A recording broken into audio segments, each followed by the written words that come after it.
তুমি তপ পুণ্য তুমি বিনে শূন্য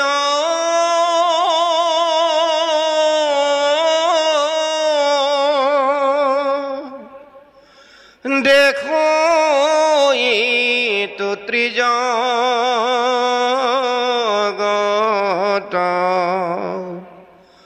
কা পুণ্য কৰো শৰণ ধৰো নিউক মুকল গত তোমাৰ শৰণ পঙ্কজ পুজিবে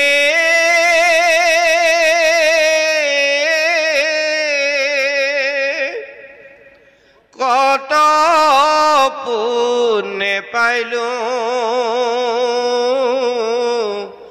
লাগ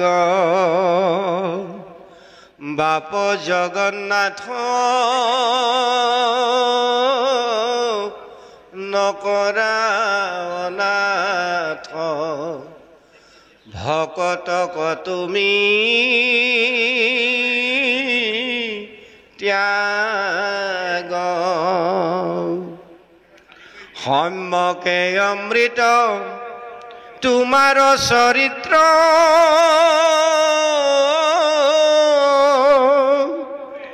শুনে মাত্ৰ যিটো নৰে পায়া প্ৰেম ভাৱ নিৰুত জোপাও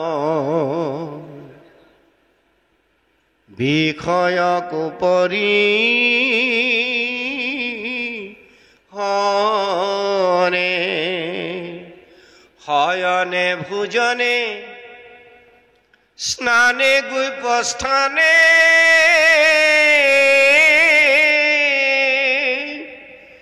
সদা সেৱা কৰো আমি তোমাক নেদেখি চাৰি প্ৰাণ প্ৰভু কিমতে বৰ্তিব স্বামী। অতি কাৰুণিকভাৱে হৃদয়ৰ নিভৃত কোণৰ ভক্তি অঞ্জলিয়ে ভগৱন্তক মিনতি জনাইছে যে শয়নে ভোজনে স্নান গুপ্তস্থানে সদা সেৱা কৰোঁ আমি। তোমাক নেদেখি তোমাক এৰি কিমতে আমি এই সংসাৰত বৰ্তিব স্বামী। তুমি যদি মোক এৰি থৈ যোৱা, গতিকে সেই বাপ জগন্নাথ তুমি মোক অনাথ নকৰিবা, তোমাৰ লগতে মোকো বৈকুণ্ঠলৈ লৈ বলা। এই বুলি উদ্ধৱে অতি কাৰুণিকভাৱে ভগৱন্তক প্ৰাৰ্থনা জনাইছে। আকৌ কৈছে মই পিন্ধো চাৰ বস্ত্ৰ অলংকাৰ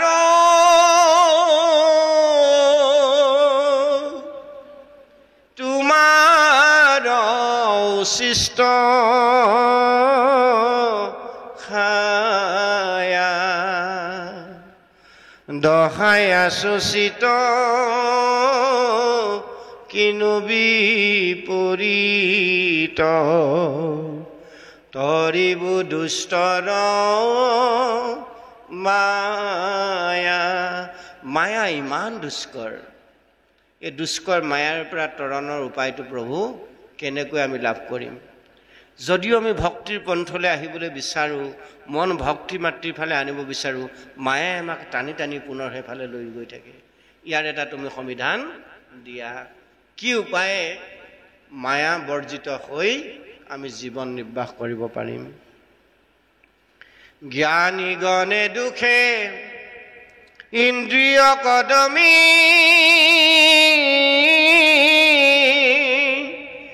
ক্ৰাম ক্ৰোধ মোহ যিনি যিটো ব্ৰহ্মপদ পাৱৈ প্ৰভু পুনু তাহাৰো আছে বিঘিনি।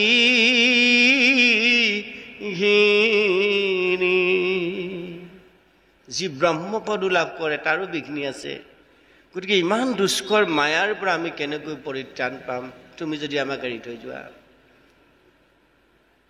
আমি মহামূৰ্খ গৃহবাসী সুখে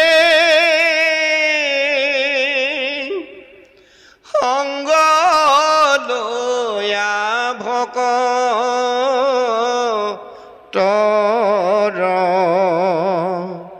তোমাৰ চৰিত্ৰ কথা শুনিলাতে তৰিলো মায়া দুষ্টৰ।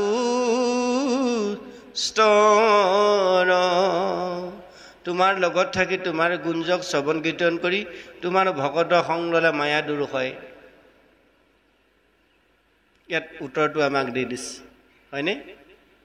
গতিকে তুমি থাকোঁতে মই সকলো সুখ মই দেখিছিলোঁ। তুমি এতিয়া যাবাগে, তোমাৰ ভকত মই ক'ত পাম? তোমাৰ গুঞ্জক মই ক'ত শ্ৰৱণ কীৰ্তন কৰিবলৈ পাম? মই মায়াৰ হাত কেনেকৈ হাৰিম? এইবুলি ভগৱন্তৰ চৰণত অতি কাৰুণিকভাৱে উদ্ধৱে প্ৰাৰ্থনা জনাইছে। তজু পাদ পদ্ম হৃদয়ে ধৰিয়া গাইব গুণ নাম গীত এতেকে মুকুটিয় প্ৰয়াসে পাইব হেন সেয়াছিল চিত।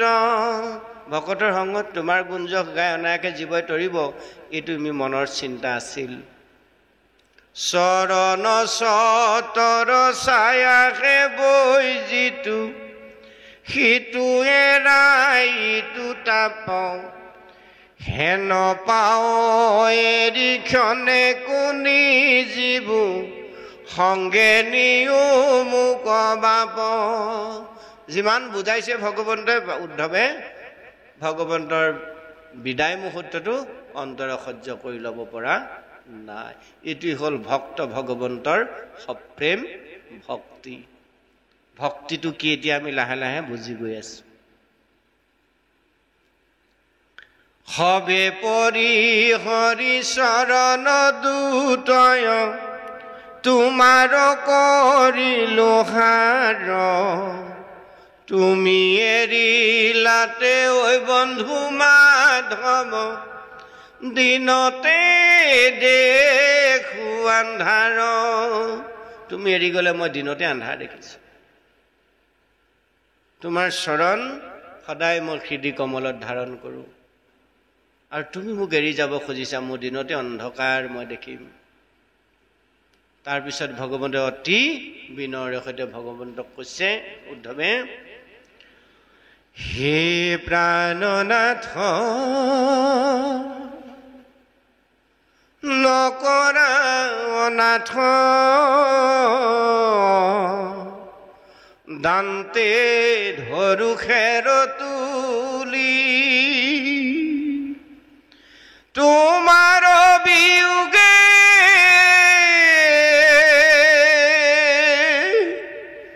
অগণি এখনে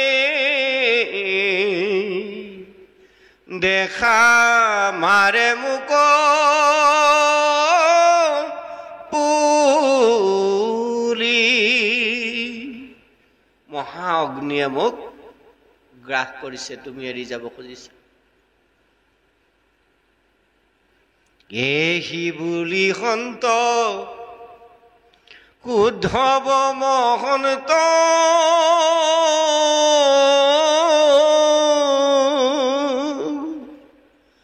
আতি প্ৰেমনু ৰাগে অনেক কাতৰ কৰিয়া কান্দন্ত হৰিয়া কৃষ্ণৰ আগে নয়নৰ নীৰ ধাৰায়ে বহ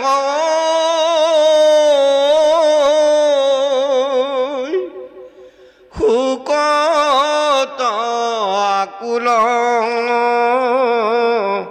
ভাবি কতুহু কাকুতি কৰিয়া কান্দন্ত ধৰিয়া কৃষ্ণৰ পাৱে। কৃষ্ণৰ চৰণ উদ্ধৱে এৰি দিয়া নাই, অতি বিনয়। হে ৰাম ৰাম হে নৱৰুণ চৰণ দুখানি তেজি জীবুকে নমতে মাধৱ বান্ধৱ নৱধা সমূলি নিয়োগ মুকল গতে। আমাৰ অতি আত্মীয়জন আমাৰ মাজৰ পৰা হেৰাই গ'লে আমাৰ যিটো সুখ তাপ লাগে সেইটো হৈছে উদ্ধৱৰ বেলিকা। ভগৱন্তৰ ত্যাগৰ সময়টো অতি দুৰ্বিহ। এহি বুলি পাৱে পৰিয়া কান্দন্ত অনেক কাৰুণ্য ভাবে দখো দিশে দিশে দেখন্ত আন্ধাৰ চেতন নাহিকে গাৱে। অচেতন হৈ গৈছে উদ্ধৱ। ভকতৰ দুখ দেখি ভগৱন্ত ভয়লন্ত নেত্ৰ সজল অসন্তোষে কিছু চপৰাইল মাথ সংকোচ মুখ কমল। ভকতৰ দুখ দেখি ভগৱন্তৰ হৃদয় থানবান হৈ গৈছে। প্ৰভু ভগৱন্তৰো দুধাৰি চকুলো বাগৰি আহিছে। এইটোকে কৈছে সপ্ৰেম ভক্তি। প্ৰেম ভক্তিটো হ'ল আমি কাৰোবাক কিবা এটা দি ভাল পোৱা, কাৰোবাৰ লগত আত্মিক সম্বন্ধ ৰাখি ভাল পোৱাটোক প্ৰেম ভক্তি কৈছে। সপ্ৰেম ভক্তিটো হ'ল এইটো, যাৰ কোনোদিন এৰা এৰি নহয়। প্ৰিয় সখাজনৰ লগত এৰা এৰি নহয়, প্ৰিয় ভাৰ্যাৰ লগত স্বামীৰ লগত আমাৰ এৰা এৰি নহয়, পুত্ৰ কন্যাৰ লগত এৰা এৰি নহয়। এইসকলৰ বিচ্ছেদৰ যিটো মুহূৰ্ত, সেই মুহূৰ্তটো আমাৰ এতিয়া হৈছে। ইয়াতকৈ শ্ৰেষ্ঠতম মুহূৰ্ত হ'ল এইটো ভক্ত ভগৱন্তৰ বিচ্ছেদ মুহূৰ্তটো। শুনা নৰ লোক মহন্তৰ শোক দেখা দুখ কেন মত ধন জন যত জীবন যৌবন জানা হবে অশ্বাশ্বত পুত্ৰ পৰিবাৰ সকলে অসাৰ তাতে নাতে মায়া ক্ষণেকে থাকিয়া ক্ষণেকে অন্তৰৈ হৈমকে মেঘৰ ছায়া। বিষয় সুখটো তেনেকুৱা খন্তেকীয়া। আমি কাৰোবাৰ পিতৃ হৈছোঁ, কাৰোবাৰ মাতৃ হৈছোঁ। আমাৰ কোনোবা পিতৃ আছিল, কোনোবা মাতৃ আছিল। কেইদিনমানৰ কাৰণে সংসাৰৰ বন্ধত আমি আবদ্ধ হ'লোঁ। সেইকাৰণে বিষয় সংসাৰখন খন্তেকীয়া। আমি তাক লৈ কোনেও গৌৰৱ কৰিব নালাগে, তাক লৈ কোনেও অহংকাৰ কৰিব নালাগে। কাৰণ আমাক 100 বছৰীয়া জীৱনটো দিছে, আধাটো শুই থাকোঁতে গৈছে। অৰ্ধেক জানিবা যায় বিফলে নিদ্ৰাত। 100 বছৰীয়া জীৱন আধাটো শুই থাকোঁতে গ'ল। দিনটোত কম কাম কৰিলোঁ, ৰাতি শুলোঁ, হয়নে? আধাটোতো শুই থাকোঁতে গৈছে। আকৌ 10 বছৰ কিহত গ'ল বুলি কৈছে? ধনক উপাৰ্জনতে। নেয় দশ বৰিষ ধনক উপাৰ্জনতে। ধন উপাৰ্জন কৰিবৰ কাৰণে 10টা বছৰ আমাৰ গুচি গ'ল। বিষয় ভোগ কৰোঁতে, খেলা ধূলা কৰি ডাঙৰ দীঘল হওঁতে, বিষয় ভোগ কৰোঁতে, সংসাৰ কৰোঁতে 20 বছৰ গ'ল। 30 বছৰ সেইফালে গ'ল 50 বছৰৰ ভিতৰত। 100 বছৰ 50 বছৰ শুই থাকোঁতে গ'ল। 50 বছৰ আমাৰ থাকিলে, 50 বছৰ 10 বছৰ ধন ঘটোতে গ'ল, 20 বছৰ বিষয় ভোগ কৰোঁতে গ'ল। 30 বছৰ গুচি গ'ল, 20 বছৰ থাকিলে। সেই 20 বছৰটোত বৃদ্ধকাল আহিলে। শেষ 20 বৰিষ যাই বৃদ্ধকালে, জানে বাৰু? বৃদ্ধকালে যাই শেষ বৰিষ 20। শেষৰ বৃদ্ধকালটো 20 বছৰটো বৃদ্ধকালত গুচি গ'ল। একো কাৰ্যকাৰিবাক নাহিকে শকতি, হয়নে? 60 বছৰ পাৰ হোৱাৰ পিছত লাহেকৈ আৰু চকুৱে নেদেখা হ'লোঁ। দেহৰ থৰ যুগুটিটো কমি আহিল, শক্তি সামৰ্থ্য নাইকিয়া হ'ল, স্মৃতি শক্তি কমি গ'ল, হয়নে বাৰু? খাওঁ বোলাটো খাব নোৱাৰা হ'লোঁ, কৰোঁ বোলাটো কৰিব নোৱাৰা হ'লোঁ, লওঁ বোলাটো ল'ব নোৱাৰা হ'লোঁ। পৰ মুখাপেক্ষী হৈ জীৱন নিৰ্বাহ কৰিলোঁ। দিলে সতি সন্তান ভাল হ'লে দিলে খাম, সতি সন্তান যদি বেয়া হয় তেতিয়াহ'লে বৃদ্ধাশ্ৰমত থৈ আহিব। অসমততো বৃদ্ধাশ্ৰম থাকিবই, সৃষ্টি হ'বই নালাগিছিল। কিহৰ কাৰণে হ'ল? আমাৰ কৰ্মৰ বিপাকটো আমি কৰি লোৱাৰ কাৰণে। ল'ৰা ছোৱালীক আমি একেষাৰে জগৰীয়া কৰিব নোৱাৰোঁ এই কাৰণেই, কাৰণ সৃষ্টিটো আমাৰ কেনেকৈ হ'ল। এতিয়া ডাঙৰ কথাটো হ'ল ভাগৱতৰ সেই কথাটো। আমি যিখিনি কথা যেতিয়া শুনিব লাগিছিল, যেতিয়া বুজিব লাগিছিল, সেই বয়সটো আমাৰ পাৰ হৈ গুচি গ'ল। আমাৰ উঠি অহা যুৱ প্ৰজন্মই কিন্তু বৰ গুৰুত্ব সহকাৰে কথাখিনি কুমাৰ কালতে শুনিব লাগে। কুমাৰ কাল কোনটো? প্ৰহ্লাদে কৈছে নহয় কুমাৰ কালে কৰি ভাগৱত ধৰ্ম বুলি। কুমাৰ কাল কোনটো? অকুমাৰী কোনটো? যেতিয়া ছোৱালীজনী পুষ্পিতা নহয়, হয়নে? তেতিয়ালৈকে অকুমাৰী। যৌৱনত ভৰি দিয়াৰ লগে লগে কুমাৰী হ'ল, আৰু ল'ৰাবোৰো যৌৱনৰ দুৱাৰদলিত ভৰি দিয়াৰ লগে লগে কুমাৰ হ'ল। গতিকে ভাগৱত শুনিব লাগে যৌৱনৰ আদিম পুৱাত। যৌৱনৰ আদিম পুৱাত আমি ভক্তিৰ কথাখিনি লৈ জীৱনটো শৃংখলিত, পৰিশীলিত, পৰিমাৰ্জিত ৰূপত সজাই যাব লাগে। তাৰপিছত সেই জীৱৰ কেতিয়াও বিসংগতি হ'ব নোৱাৰে। এই দেউতাই কোৱাৰ দৰে আমাৰ এতিয়া বয়স নাই ঈশ্বৰ ভক্তি কৰিবলৈ, নহয়, আমাৰ এতিয়াও বয়স আছে। অন্তকালে হৰিস্মৰে যিটো ভাগ্যৱন্ত, অন্তকালে হৰিস্মৰি আমি তৰি যাব পাৰিম, কিন্তু আমি আহিব লগা প্ৰজন্মক কি দি থৈ যাম? আমাৰ কৰণীয় কি আছিল? কেৱল ধন ঘটা আছিল নেকি? বিলাসী গাড়ী লোৱাৰ উদ্দেশ্য আছিল নেকি? 2 তলা বা 3 তলা বিল্ডিং বনাই আৰামকৈ থকাৰ আমাৰ উদ্দেশ্য আহিছিল নেকি 100 বছৰীয়া জীৱনটোত? নিশ্চয় নাছিল। এই শৰীৰটো ভগৱানে নিজে খাই আনক খুৱাবলৈ দিছিলে, নিজে ভালত থাকি আনক ভালত থাকিবলৈ দিবলৈ দিছিলে। আমি কৰিলোঁ নে নাই? আমাৰ কৰ্ম হয়তো ক'ৰবাত বিপাক ঘটিছে, কিন্তু যাতে আমাৰ আহিব লগা প্ৰজন্মটো কৰ্ম বিপাক নঘটে, আমি যাতে তেওঁলোকক ঈশ্বৰ প্ৰাণ কৰি থৈ যাব পাৰোঁ, তাৰ কাৰণে পবিত্ৰ গুৰুগৃহ আপোনাৰভাৱে তৈয়াৰ কৰিছে। গতিকে এই ব্যৱস্থাখিনি গুৰুসকলে আমাক দিয়াৰ পিছত আমি সেই পথৰ পথিক হ'ব লাগে।